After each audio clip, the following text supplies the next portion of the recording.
Iran's Revolutionary Guard has warned Israel will regret it if it doesn't stop the attacks. The Speaker of Parliament has accused the US of violating 3 terms of the ceasefire. የነዳጅ እጥረትን እንደሚቀርፍ ተስፋ ተጥሎበት የነበረው የአረብ ሀገራትንም ከኢራን የባሊስቲክ ሚሳኤልና ድሮኖች ጥቃት ይጠብቃል የተባለው የኢራንና የአሜሪካ የተኩስ አቁም ስምምነት በሆርሙዝ ወሽመጥ ላይ ተጥሷል። ከዩናይትድ ስቴትስ ጋር የተኩስ አቁም ስምምነት ያደረገችው ኢራን እስራኤል በሊባኖስ ላይ ጥቃት መፈጸሟ የሆርሙዝን ወሽመጥ ዘግቼዋለሁ ብላለች። የሀገራቱን ስምምነት ተከትሎ በወሽመጡ በኩል ያለፉ የነዳጅ ጫኝ መርከቦች በኢራን ጦር ጥቃት ሳይፈጸምባቸው ቀርቷል። የግሪክና የሊቢያን ባንዲራ ያነገበችው መርከብ በሆርሙዝ ወሽመጥ ማለፋቸው ተገልጿል።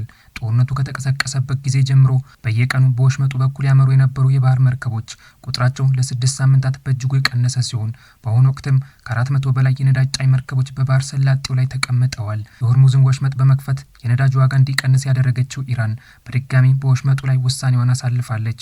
የቴህራንን ውሳኔ የተቃወመችው ዩናይትድ ስቴትስ ኢራን የሆርሙዝ ወሽመጥን በፍጥነትና ደህንነቱ በተጠበቀ ሁኔታ መክፈት አለባት በማለትም መግለጫ ብታወጣም ነዳጅ ጫኝ መርከቦች ግን በሆርሙዝ በኩል ማለፍ አልቻሉም። የኢራንን ውሳኔ የተቃወሙት የዋይት ሀውስ ፕሬስ ሴክሬታሪ ካሮሊን ሌቪት የሆርሙዝ መዘጋት ፈጽሞ ተቀባይነት የለውም ብለውታል። የፕሬዝዳንት ዶናልድ ትራምፕ ፍላጎት በከፍያም ሆነ በሌላ መንገድ ያለምንም ገደብ የሆርሙዝ ወሽመጥ እንደገና መከፈት ነው በማለትም አስታውቀዋል። President's expectation and demand that the Strait of Hormuz is reopened immediately, quickly and safely. ወዳጄ ሊባኖስ እየነደደች ዜጎቿን በእስራኤል ጥቃት ለሞት አሳልፋ እየሰጠች የሆርሙዝ ወሽመጥ አይከፈትም ያለችው ኢራን ስምምነቱ ሊባኖስን እንደማያጠቃልል በፕሬዝዳንት ዶናልድ ትራምፕና በእስራኤሉ ጠቅላይ ሚኒስትር ቤንያሚን ኔታንያሁ ተነግሯታል። ሀገራቶቹ የተኩስ አቁም ስምምነት እንዲያደርጉ ትልቁን ድርሻ እየተወጣች ያለችው ፓኪስታን የኢራን ውሳኔ ውድቅ አድርጋለች። ቀድሞውኑ የሀገራቱን ስምምነት የሚያቋርጠውን ተግባር ትፈጽማለች ስትባል የነበረችው እስራኤል በትናንትናው ዕለት በሊባኖስ ላይ በፈጸመችው ጥቃት ከ250 በላይ ዜጎችን መግደሏን በርካታ የውጭ መገናኛ ብዙሃኖች ዘግበዋል። የትናንቱን ጥቃቷን ይፋ ያደረገችው እስራኤል በ10 ደቂቃ ባነሰ ጊዜ ውስጥ 100 ቦታዎች ላይ ጥቃት መፈጸሟን አስታውቃለች። ከአያቶላ ሀሚኒ የጦር መሳሪያ ሲረከብ የነበረው ከእስራኤል ጋርም ጦርነት ውስጥ በመግባት ለአገዛዙ ድጋፉን ሲያሳይ የቆየው ሄዝቦላ ሊባኖሳውያን በእስራኤል ጥቃት ህይወታቸው እንዲቀጠፍ ሰበብ ሆኗል። የቴልአቪቭን ጥቃት የተቃወመው ሄዝቦላ ጥቃቶቹ በንጹሃን ዜጎች ላይ ኢላማ ያደረጉ የጦር ወንጀሎች መሆናቸውን ይፋ አድርጓል።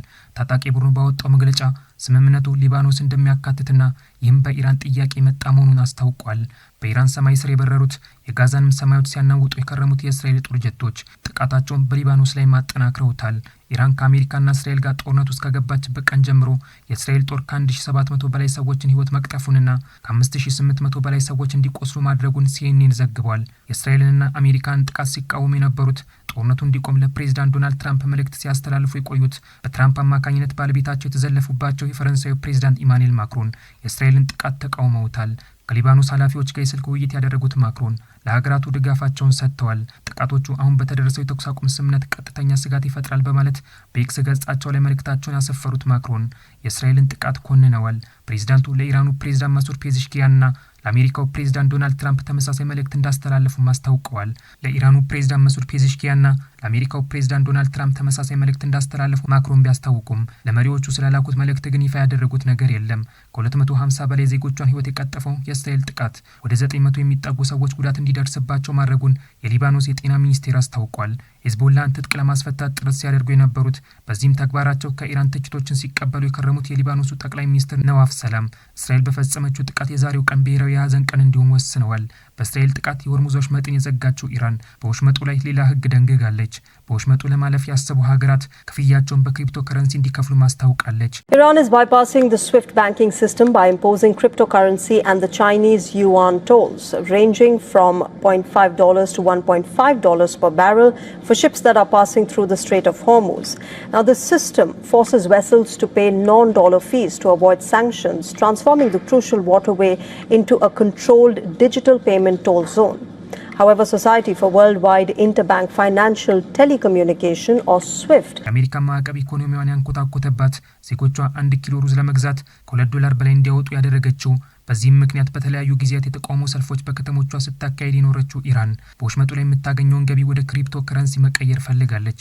እናም በአንድ በርሜል $1 እንደምትጠይቅ አስታውቃለች። በክሪፕቶ ከረንሲ ሚሆን በሌሎች የመገበያያ ገንዘቦች ነዳጆችን ለመግዛት በሆርሙዝ ወሽመጥ ማለፍ የፈለጉት መርከቦች እድሉን አሁንም ሊያገኙ አልቻሉም።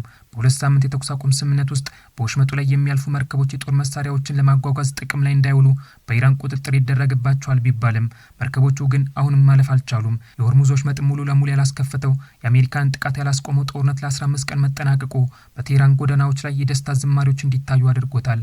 ከአሜሪካና እስራኤል የጦር ጀቶች ጥቃት የተረፉ የነ አያቶላ ኻሜኒ መንገድ ያልተከተሉ ኢራናውያን ሞት ለአሜሪካ ሞት ለእስራኤል በማለትም በሀገራቱ ላይ ተቃውሟቸውን ሲያሰሙ ተስተውለዋል።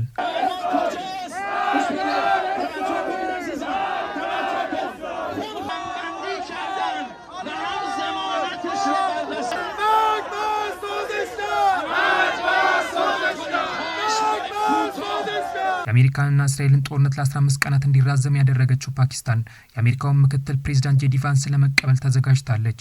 የተኩስ አቁም ስምምነቱ ላይ ለመወያየት ምክትል ፕሬዚዳንቷን ጄዲ ቫንስን የምትልከው ዩናይትድ ስቴትስ ከፕሬዚዳንቱ በተጨማሪ ልዩ መልእክተኛውን ስቲቭ ዊትኮቭንና የትራምፕን አማች ጃሬድ ኩሽነርንም እንደምትልክ ቢቢሲ ዘግቧል። መሪዎቹ በኢስላም ባንድ የሚያደርጉት የመጀመሪያው ዙር ውይይት በመጪው ቅዳሜ ጠዋት እንደሚጀምር የዋይት ሀውስ ቃል አቀባይ ካሮሊን ሌቪት ይፋ አድርጋለች። I can announce that the President is dispatching his negotiating team, led by the Vice President of the United States, J.D. Vance, Special Envoy Witkoff, and Mr. Kushner to Islamabad for talks this weekend. The first round of those talks will take place on Saturday morning local time. በሁለቱ ሀገራት መካከል የተኩስ አቁም ስምምነት እንዲደረግ ፓኪስታን አሁንም እየጣረች ነው። ከኢራን ጋር ስምምነት ማድረጋቸውን ያስታወቁት ፕሬዚዳንት ዶናልድ ትራምፕ ለኢራን የጦር መሳሪያ በሚያቀርቡ ሀገራት ላይ አስቸኳይ የ50 በመቶ ታሪፍ እንደሚጣልባቸው በትሩዝ ማህበራዊ ድረገጻቸው ላይ አስፍረዋል። ለኢራን ወታደራዊ የጦር መሳሪያ የምታቀርበው የትኛውም ሀገር ለዩናይትድ ስቴትስ በምትሸጣቸው እቃዎች ላይ 50 በመቶ ታሪፍ ይጣላል፣ ይህም ወዲያውኑ ተግባራዊ ይደረጋል በማለት ያስታወቁት ትራምፕ ለቻይናና ሩሲያ ስማቸውን ሳይጠቅሱ መልእክታቸውን አስተላልፈዋል። በ6 ሳምንቱ ጦርነት አሜሪካና እስራኤል በኢራን ላይ ጥቃት በሚፈጽሙበት ወቅት ቴህራን የሀገራቱን ጥቃት የምትቋቋምበትን የጦር መሳሪያ ያቀረቡት ቻይናና ሩሲያ እጃቸውን ሰብስቡ ተብለዋል። የቻይናው J126ም ሆነ የሩሲያው S-300 ራዳር ኢራንን ከአሜሪካና እስራኤል የጦር ጀቶች ጥቃት ሊያድኑ አልቻሉም። ኢራን የመጀመሪያው የአሜሪካና የእስራኤል ጥቃት ሳይፈጸምባት በፊት ከቻይና ሱፐርሶኒክ ጸረ መርከብ ክሩዝ ሚሳይሎችን ለመግዛት ፍላጎት እንደነበራት ሮይተርስ ዘግቧል። የትራምፕ መልእክት ከቻይና ጋር የተያያዘ መሆኑን ያስታወቁት የዓለም አቀፍ ኢኮኖሚክስ ሊቀመንበር ጆሽ ሊፒስጋት እኔ የምረዳው በዚህ መንገድ ነው፣ ቻይናም በዚህ መንገድ ትረዳዋለች ብዬ አስባለሁ ሲሉ መልእክታቸውን አስተላልፈዋል። ድሮኖችና የባሊስቲክ ሚሳይሎችን እንድትሰራ የሚያደርጓትን ቁሳቁሶች ከቻይና የምታስገባው ኢራን የትራምፕን አደገኛ ማስጠንቀቂያ ሰምታለች። በቻይና ላይ አዳዲስ ታሪፎችን የማውጣት ፍላጎት ያላቸው ትራምፕ ውሳኔያቸው ከሺጂንፒንግ ጋር ለመገናኘት የሚያደርጉትን እቅድ እንደሚያደናቅፈው በመገንዘባቸው መተዋቸውን ሮይተርስ በዘገባው ላይ አስፍሯል። በኢራን ጦርነት በአውሮፓ ሀገራቶች ላይና በኔቶ አባላቶች ላይ ትችታቸውን ሲያቀርቡ የነበሩት ትራምፕ ከኔቶ ዋና ጸሐፊ ማርክ ሩት ጋር በትናንትናው ዕለት መክረዋል። የሚመሩት ተቋም የወረቀት ነብር ነው ከሚሉት ፕሬዚዳንት ዶናልድ ትራምፕ ጋር ውይይት ለማድረግ ወደ ነጩ ቤተ መንግስት ያመሩት ማርክ ሩት እንደ ቮሎዲሚር ዘለንስኪ እንዳይጠለጠሉ ቶክሲዶቸውን አስተካክለው ገብተዋል። ለመገናኛ ብዙሃን ክፍት ባልተደረገው አዳራሽ ውስጥ የመከሩት መሪዎች በውይይታቸው ላይ ይህ ነው የተባለ ነገር ባይኖርም ሩት ግን ከትራምፕ ጋር ያደረጉት በጣም ግልጽ የሆነ ውይይት መሆኑን አስታውቀዋል። ፕሬዚዳንት ዶናልድ ትራምፕ የኔቶ ህብረት የኢራን ጦርነት ባለመቀላቀላቸው በግልጽ አዝነዋልም ብለዋል። የዋይት ሀውስ ፕሬስ ሴክሬታሪ ካሮሊን ሌቪት በኢራን ጦርነት ኔቶ ተፈትኖ መውደቁን ተናግረዋል። And I would add, it's quite sad that NATO turned their backs on the American people over the course of the last 6 weeks when it's the American people who have been funding their defense. ኔቶ ክፉኛ የተበሳጨው የትራምፕ አስተዳደር አንዳንድ የኔቶ አባል ሀገራት ለመቅጣት እቅድ እያወጣ መሆኑን ዋል ስትሪት ጆርናል ዘግቧል። አስተዳደሩ ካወጣው እቅድ አንዱ ከስፔንና ከጀርመን የአሜሪካንን ወታደሮች ማስወጣት እንደሆነ ተገልጿል። ከኔቶ ህብረት የመውጣት ፍላጎት እንዳላቸው የተለያዩ ዘገባዎች እየወጣባቸው ያሉት ትራምፕ የኔቶ ጦር እኛ በምንፈልገው ጊዜ አልነበረም፣ እንደገና ብንፈልገውም እዚያ አይገኝም ሲሉ በትሩዝ ማህበራዊ ድረገጻቸው ላይ ጥምር ጦሩን ተችተዋል። ያንን ትልቅ ደካማ የበረዶ ቁራጭ አስታውሱ በማለት ጦራቸው በግሪንላንድ ላይ እንደሚያዘምቱ የሚያሳይ መልእክታቸውን ያስተላልፉት ትራምፕ የህብረቱን አባላት አስጠንቅቀዋል።